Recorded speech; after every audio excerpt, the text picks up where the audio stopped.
Welcome back to Bit About Crypto. I'm David James, the Job Whisperer, and I'm your host. And we're here at Bit About Crypto. And happy Sunday, everybody. And once again, I'm with my co-host, the Robo Recruiter, Dave Hampton. How are you? I'm doing very well. How are you? And what's been going on? Just living life, you know. So, how did you do in your football pool this season? It just ended. I finished in the middle of the pack. Middle pack. No money. No money. What's the winner get? $1,000. And how many? Winner take all? No, it's $1,000 to first, $500 to second, $100 to third, which is their money back. So 16 players, $100 each. Yes, sir. Right.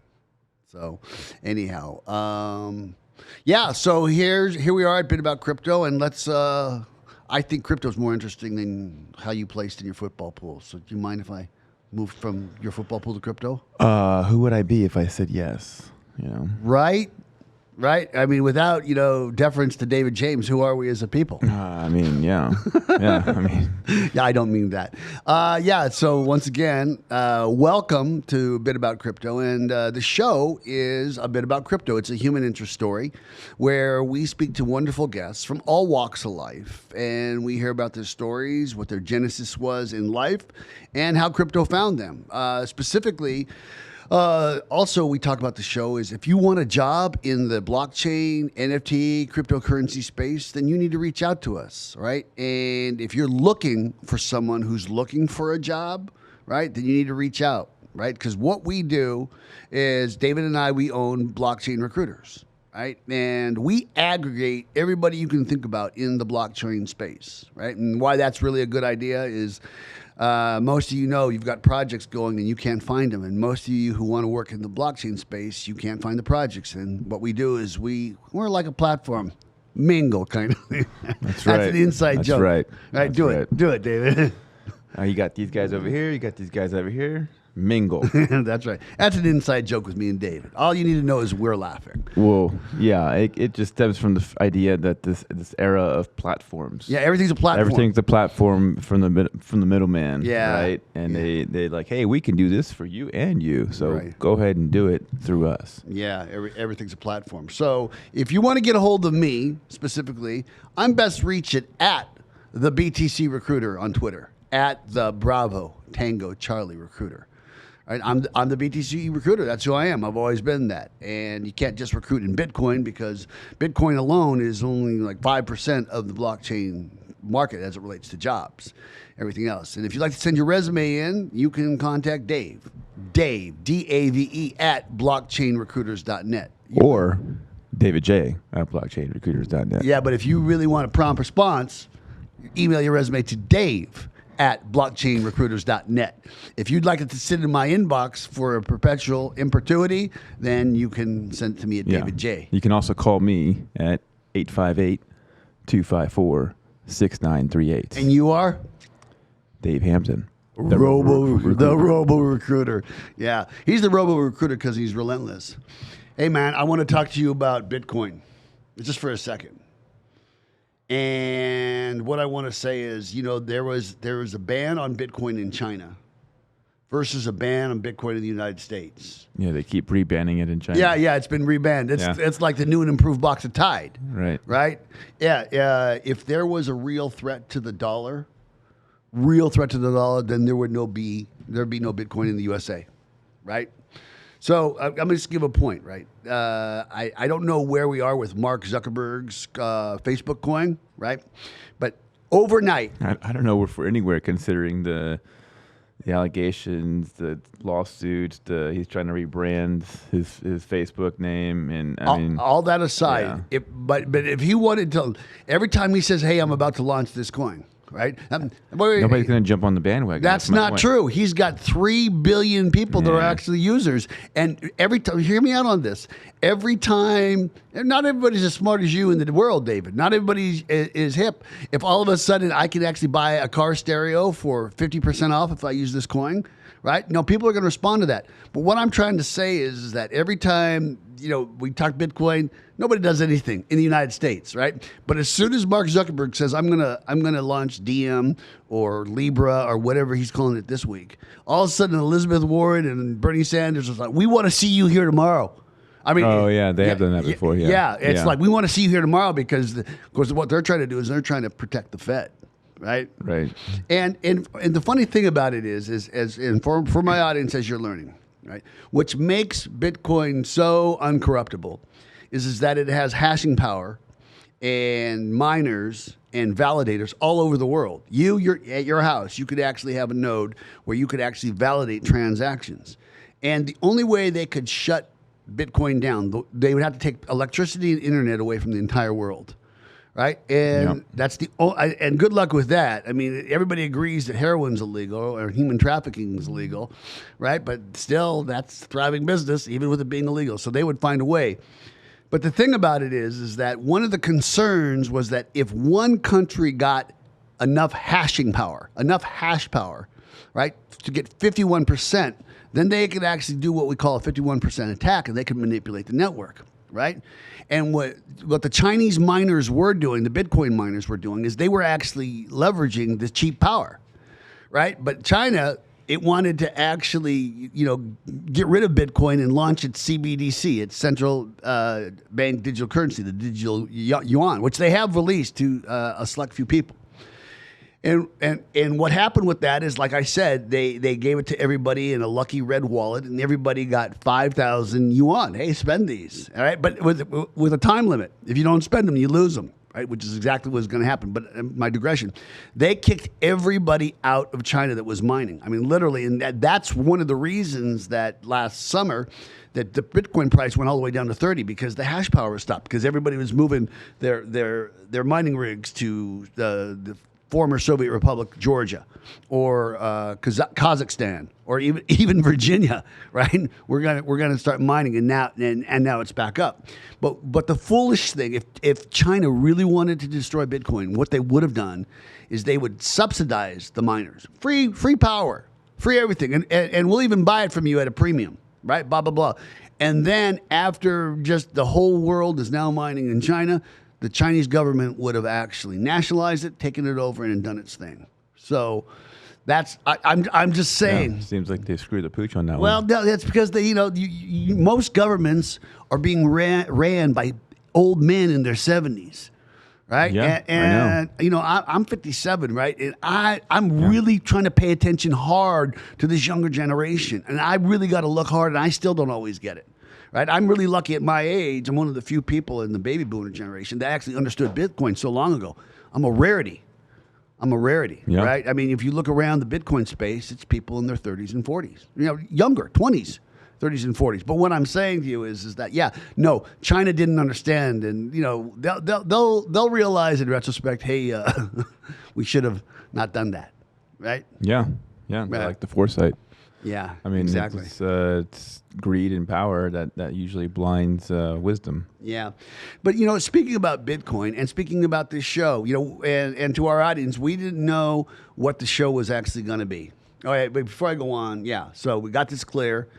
We used to, on the show, we used to talk about the positions we had. We used to talk about the candidates we have, and now it's just too overwhelming, okay? So if you need people, we got them all. Community developers, full stack engineers, marketing people, BD people, right? Portfolio managers, appraisers, quants. Yeah, market manager. Yeah, we have them all. If you need them, Finance. we got them. If you want a job, you contact us. So that's just the standard thing. But anyhow, I'm coming back to this whole Bitcoin thing, and specifically our topic. I didn't know what this show was going to be when we started it. Right? John Orlando said, "Look, you guys, you have to have a podcast." We started talking a bit about crypto. We started talking to people, and it's evolved into this human interest story. And what I find amazing is that crypto and Bitcoin specifically has done so much more than just, improving and exponentiating wealth with sound money, right? There are ancillary markets that have come with this. So I'm going to talk about the BitBlockBoom show that we actually went to together, right? I orange pilled you, right? Mm-hmm. And I don't even think I asked you. I pretty much told you you were going to BitBlockBoom. Yeah, you mandated me. Yeah, you were voluntold. Yeah. Yeah. If you have any plans on these days in late August, cancel them. Is what I said. Yeah. Because you will be in Dallas. That's right. And yeah, and I said, don't threaten me with a good time. yeah, going back to your hometown, seeing your best friend. I mean, yeah. So. Yeah. So, and the funny thing is we talk. So, what BitBlockBoom is for our audience? It is it was the biggest Bitcoin only show, Bitcoin Maximus. You don't get to talk about. You can't talk about any other coins there, and you can't have any booths where you talk about other coins or the value propositions, and that's fine. That's their primary purpose. And it's I think this was the fourth one in 2021 they had, and the first one we talked to the founder Gary Leland last week, and he says, yeah, it started with 30 and he made no money, and the guy that was in it says, hey, I don't want anything to do with it anymore. It's a loser, right? And then the next one there was 100, and then when I went there was like 250 in the middle of COVID, right? And then last year there's like 375 and you couldn't get a ticket. But what I saw that was different was there's so many different type of exhibitors, right? And what took me by surprise is there was this one gal at the end of the hallway where all the exhibitors were, and she had this amazing art. Now, for those of you who don't know this, like both my parents were artists, right? My father has a master's degree in fine art. He taught at Cal State LA, right? And he still does art to this very day. I lack the ability to actually create art in any type of painting, medium or sculpture. I can't even draw stick figures right. But I've got an eye for art because, I was around it. I was around my parents. I was dragged to these museums as a kid. And I know good art when I see it. And so I go down the hallway and I see all this art there. And I look closely and I noticed that it was Bitcoin art. And I saw this one piece that this gal had. And it was like the... I think I'm going to let her describe it. I'm just going to let her describe it. Okay. So with no further ado, let's welcome our guest, Marisa Jean. Marisa Jean, can I call you that? Yep. That sounds perfect. Yeah, Marisa Jean. Hey, welcome to a Bit About Crypto. Hey, thank you. Thanks for having me. Yeah, you loved anticipation. That's what you got. Yeah, that's the name of it. You want to know who didn't love it? Your wife. She did it. And that's right. Spoken like a woman. Well, I put it in my office, right, just above the monitor, and I just figured with goodness in my heart. And she came in and she says, what's that all about? I went, oh, yeah, that. Right? She never comes to my office. And when she does, she never sits in the chair where you can see it next to me. She always sits on the other side looking at me. She'd have missed it. And I said, so what did she make you do? It's not that she made me do anything. What did she do after this in response? Well, okay. Well, what she did is she says, well, who are you going to gift it to? And I said, me. I'm gifting it to me. I gifted it to me. And, the thing about it is it's not like it's this porn. So Marisa, go ahead and describe it. So, because remember, some of our audience, they're on Apple and they're on Spotify. So describe the piece. It's a tasteful nude. It is. Very tasteful. Right. Of a woman reclined, anticipating the climb of Bitcoin. And you can see the numbers climbing above her. And it's called anticipation because that's what we were all doing at the time. And we've reached actually past, I think, where a lot of the numbers went in that piece. And it's very tasteful. So it is. I don't think she had anything to complain about. Yeah, no, it is. And you could have just said that she inspired it. There was a lot of little paths you could have taken. It does. I said, it kind of looks like you. And she's, yeah, good luck with that. That's what she said to me. But then the next day, we got to go. Yeah, this is the funny part. Yeah, the next day she came in and she's got like, think about like a big drawing of like an Adonis body, like with the long hair, right? And the genitalia was over exaggerated, right? I mean, like way over exaggerated, right? And she said, here, this is the kind of art I'm going to put this up in my office. And I looked at it and I said, this is excellent. This is excellent. Let me help you hang this up, right? And she's That's not what she wanted to hear. No, exactly. That's exactly what she did not want to hear. Yeah, she knows how to push her buttons. Look, there's no way I'm getting rid of that because, the thing about it is I think you set up art at the BitBlockBoom show, right? And I think I was the first person to buy. You were the first person to buy that day, aside from a couple prints. Yeah, prints don't count. Prints don't count. I mean, and you watched me. I like looked at it and I walked away and I looked at it. I mean, it was a contemplation. Yeah, you hovered for a while. You made a few paces. And I remember when you decided to buy it, I saw you coming from down the hall charging at me. Oh, you knew it. You're like, I'm taking it. You knew that was it. Yeah. I didn't want to miss out. I didn't want to miss out. And I've got no regrets. And I love the piece so much because for the last 9 years, I have been looking at the Bitcoin price. I mean, if you were to remove the tasteful nude out of the piece, I still like it. But you're not.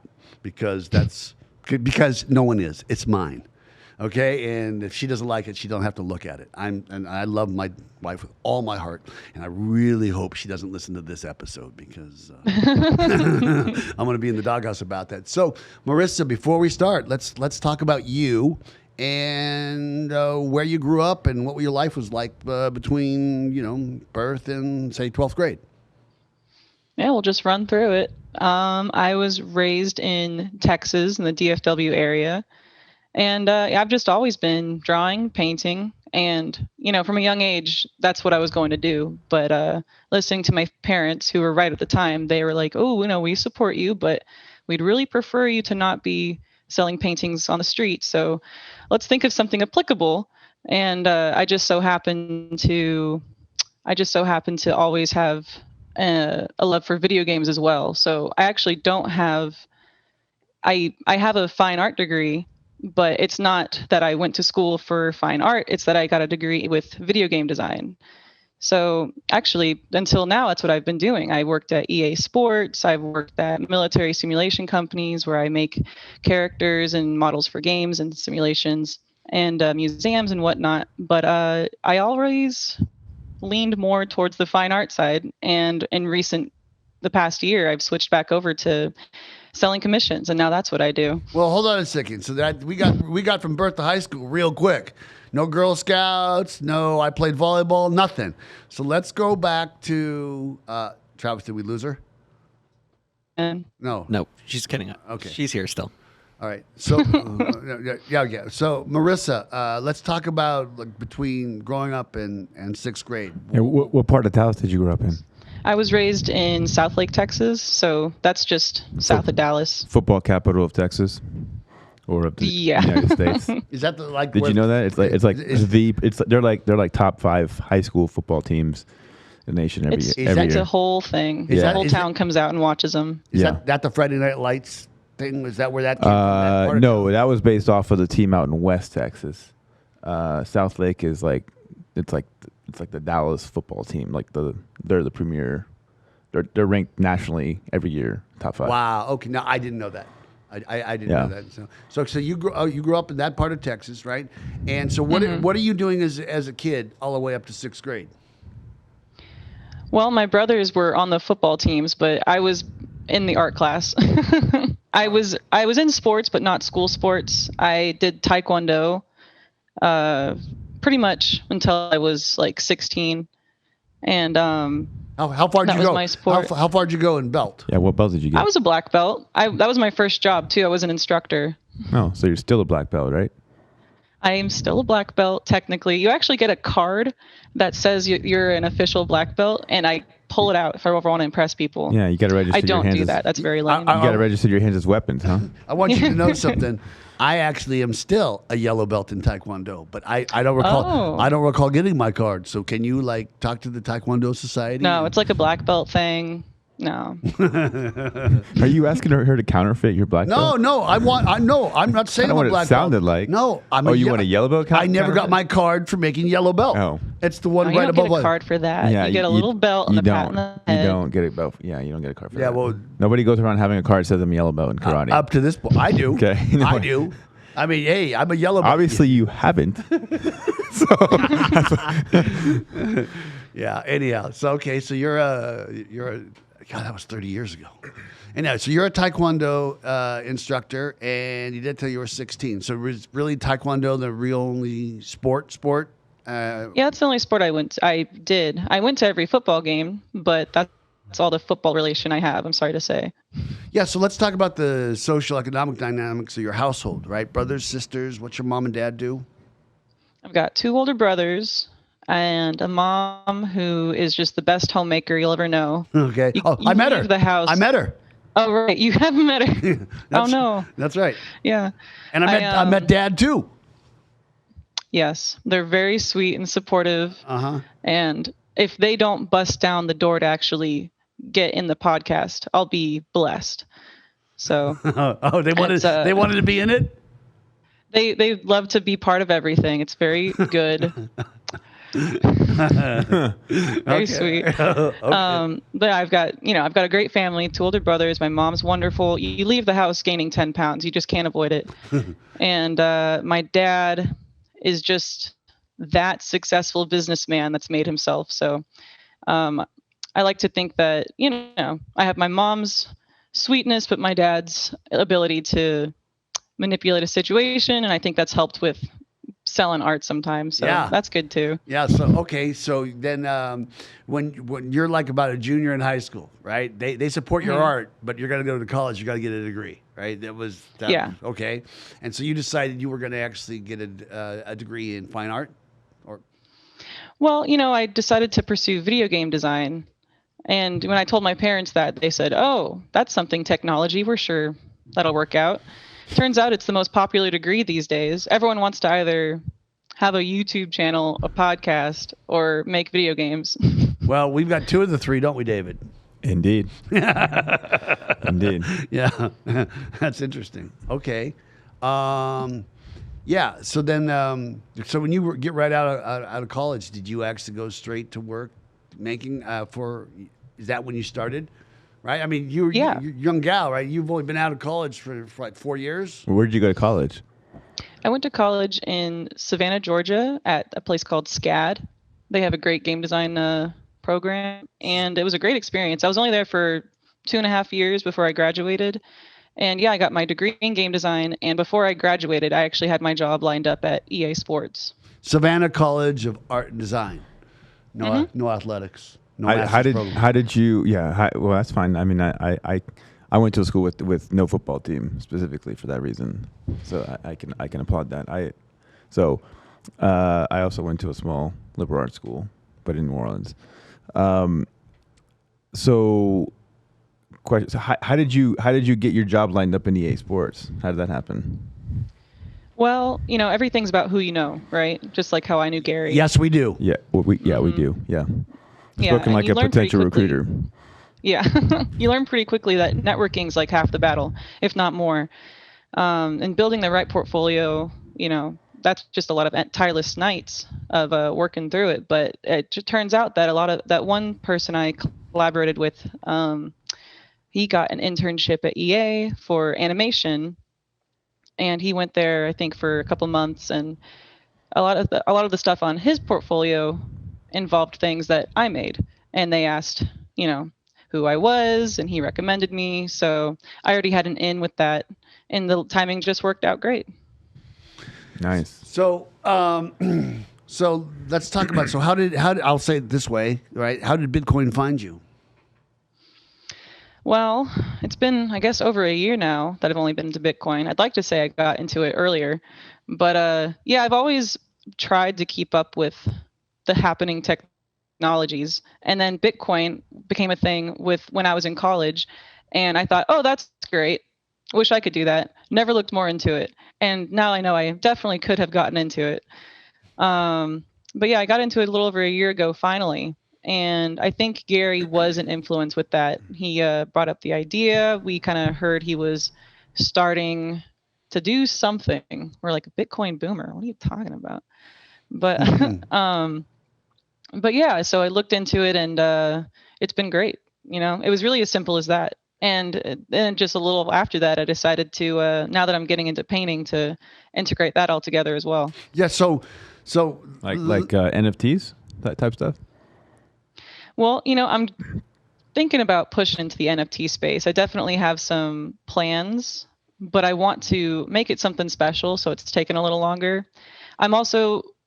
The idea was just to do something that I haven't seen before, which was expand this new artscape that we're seeing with crypto into the physical art space, because there's so much great digital art. It's everywhere and it's all new and inspiring. There's augmented reality, but I don't see anything that's going to go up on somebody's wall being printed. Right. And I, yeah. No, in my background, like having looked at paintings my whole life, raised uncle's president of the Watercolor Society. I mean, still today at 70 he is. I'm just saying. Wow. Yeah, I'm just saying. It's like I've seen art, and I knew it's like, hey, this gal is onto something, and I put it up on my wall, right? And so, sorry, I just got a little too enthusiastic. Well, good. Yeah.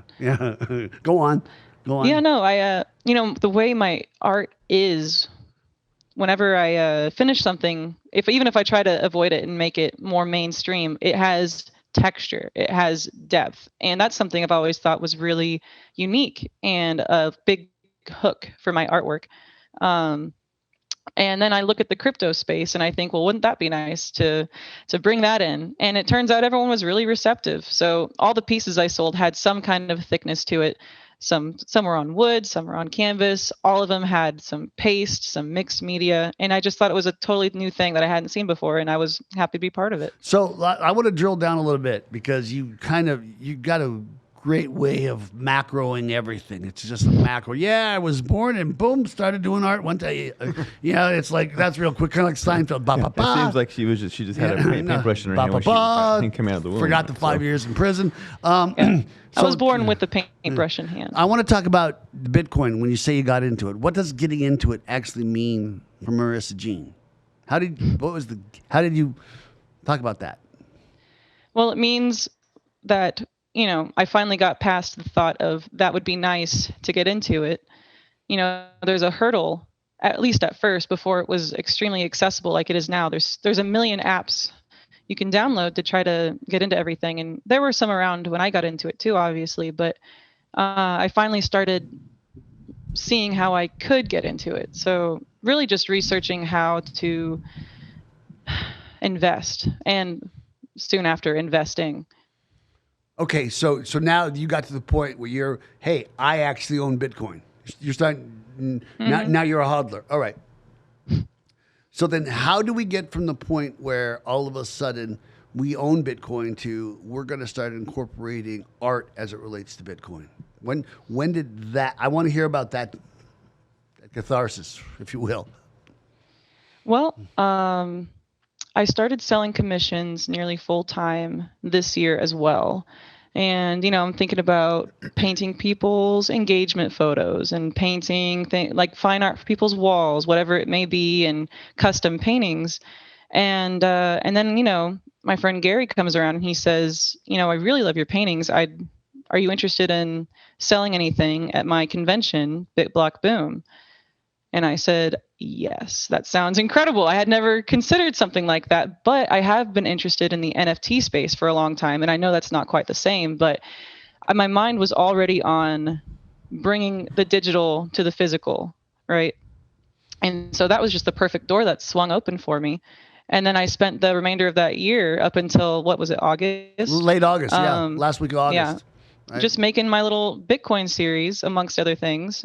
And it just happened to go great. I didn't mean to sum that up too fast for you. Yeah, no, it's not. Is that too macro for you? Yeah, everything's too macro for me except when it's not. So you had some Bitcoin pieces and you had a few pieces that were like general, right? You had some really nice pieces that you made that weren't necessarily Bitcoin. Did you sell out all the Bitcoin pieces that you had? No, not all of them. There were a lot of favorites, but it's really about getting it in front of the right people. Mm-hmm. So the bigger the convention, the more likely you are to sell, obviously. Mm-hmm. So even though, the fan favorite of the day, I don't know if you remember, was that blue lady, her face and the wings. Yes. People love that one. Almost everyone said, oh, I'm coming back for that. But it just takes the right person to pull the trigger, and no one did. But it's just about getting it out. Will you be back next year in Austin at BitBlockBoom? Yeah, I will be. Yeah. Let me ask you this question. Bitcoin Miami in June is Bitcoin on steroids. Have you thought about, I'm not telling you what to do. Have you thought about getting a booth and exhibiting there? I have thought about it, and I've talked to Gary about it as well, because he's my go-to for info these days. You should have him sponsor you. Gary. Yeah, you should Sounds say, great. "Hey, Uncle Gary." But hey. anyhow, what did Uncle Gary say? Well, he's I think he brought it up, and I'm definitely interested, and I think I'm gonna do that for sure. But it's just so far off. I'm only thinking about Austin right now. Yeah, well, hold on a second. BitBlockBoom is in August, almost September. Miami's earlier. Miami's first week of June. Sorry to put you on blast here. So anyhow, I mean, I'd lie for Why you. are you putting me on blast? No, it's really it's conducive. I mean, actually, it'll put a fire on you. It's for your own good. Yeah, it'll help you. It's for your own good. It's for your own good. It's good. Anyhow, do you have any? Sorry to cut you off. No. Do you have any pieces that you could show? Anything that pieces that I could show? Well, what about the people on Apple and Spotify? How are they going to look at it? They'll just have to go to Think YouTube. about the people. Well, I've got a few in progress pieces. I just finished one the other day, but it's not actually with me. I've got this big thing in the background that is unfinished, but I plan on making it a Bitcoin piece. I keep hearing I think it's better you talk about it. Talk about the ideas and what you... Yeah. Okay. Yeah. So I'm constantly asking people, what do they want to see? Because I'm trying to appeal to a community that I'm not used to. Even though I'm part of it now, there are people that are so diehard. Just like at BitBlockBoom, if you mentioned an alternate coin, it was like a taboo. Yeah, God forbid. Some people, it's all they want to talk about. And then there's NFTs. But the general ideas everyone agrees with are that they want to see pretty much burning money, the domination of cool. crypto. Yeah, that's and right. just sprinkle in some naked nude ladies if you can. I'd be just down for always that. a nice little touch. Yeah. Put the word so that's freedom the in idea there. I'm going for. Yeah. You can sell those to my wife. Yeah, she would love it. Yeah, the naked ladies with a Bitcoin bra bikini. Yeah, she'd be all about that. She'd be all about the naked dudes. Go on. No, it's okay. Well, one thing I really like focusing on is Greek mythology, just the idea of philosophers creating the world as we know it. What if they had the, just, metaphorically, just for fun, what if they had the hindsight to think about something like Bitcoin? That's what I've been thinking about lately. But this stuff just takes so much time. I'm trying to figure out how to produce faster. And especially with everyone online these days, digital art just is so much faster to produce that it's hard to compete sometimes. But I'm trying to make it so I don't compete with them exactly. I just alter it or offer an alternate kind of art. Right. So just from your take, how do you see crypto or Bitcoin or crypto at all? How do you see it changing the job market? Just from where you, if at all? Crypto specifically changing the job market. Well, it's hard to say exactly because the world's changed so much in the year or over a year that I've gotten into crypto for reasons other than crypto. But, with everybody working from home, jobs changing so quickly anyway, it seems like it's only going to get bigger from my perspective. I can't imagine this dying down. It's become a way of life for so many people, especially people trying to find a new alternate to what they've known, right? Something they can do from anywhere, something they can keep as their own in such an unknown time. And so when you ask me about the job market, as far as artists, it's like a new frontier, right? And I'm just trying to get a piece of it with my own little spin, which is the physical part. It seems like kind of a bunch of doors opening for everybody, but there's a hurdle to figuring out how to get there, right? Like if you have no interest in the digital world, I think you're going to have a hard time. Yeah, it's funny. I just listened to you talk. It's because I usually ask the tagline on the show is, "Hey, how did crypto find you?" And you didn't get into Bitcoin. Bitcoin got into you. I mean, literally, It got into you, and then it got into your sphere of consciousness, and then it got into this way you see things. And I'm just going to describe one piece, your big piece, right? And there was this, think about this bull. There's this beautiful bull, and it happened to have the gold and the black and the red, the Bitcoin colors. And there was this bull, and you could see into its eyes, right? And it had this ferocity to it. But in the eyeballs is the Bitcoin symbol, right? And it was just so prophetic. And I know that was your most expensive piece, and someone got that, right? Mm-hmm. Yeah. And then, yeah, so her work is amazing. And let's talk about that. There are people that are going to listen to this show that are going to call you and say, hey, I want a commission. So first off, let's let everybody know how they can look at your work. So let's shoot out your website. Let's do that right away. How do we do that? Travis, wake up. So I've got a website, I've got a Twitter, but I post often to my Instagram, which is Marisa Jean Art. And marisajean.com is my official website where you can contact me, or you can contact me on Instagram or Twitter for commissions. And commissions are what I love to do. I love to see where you want to put this artwork and build it based off of that. That's what I'm really passionate about. Yeah, so just whether it's crypto or not, really. Right. For those of you who are listening or you're driving, right? It's at Marisa_Jean_art. Right? And that's Marisa with only one R. Marisa Jean Angeli also with only one L. So anyhow, Marisa, I can't thank you enough for the time that you've spent with us and your insights. You're a fantastic artist, and I can't wait to see you at the next event. Yep, you'll see me there, probably at both. Yeah. And it was great meeting you too. I loved once I saw you in those Bitcoin pants. I knew that this guy was going to be a riot. Like, he was wearing pants with literally the coins just printed like it was made in it was made in MS Paint. It was amazing. Those are golf shorts. Yeah. He has those are one of many pairs of ridiculous, outrageous golf shorts. But actually I've only worn those. You only wore those one time? I specifically wore those for the Bitcoin conference. I knew I was going to wear those on Saturday, and I was going to wear the Bitcoin shirt on Friday, like I did. So anyhow, I just and anybody can wear those pants, but only David James can rock them. And I was rocking those pants. Fair enough. But anyhow, I really appreciate you saying that, and I am a riot. I'm a lot of fun. David, Travis, thank you very much for a good episode. Oh, I was asleep. Sorry. Yeah, and so I don't even know why we pay you. Yeah, me neither. Anyhow, Dave Hampton. Another awesome episode. Thanks a lot. Eternally grateful.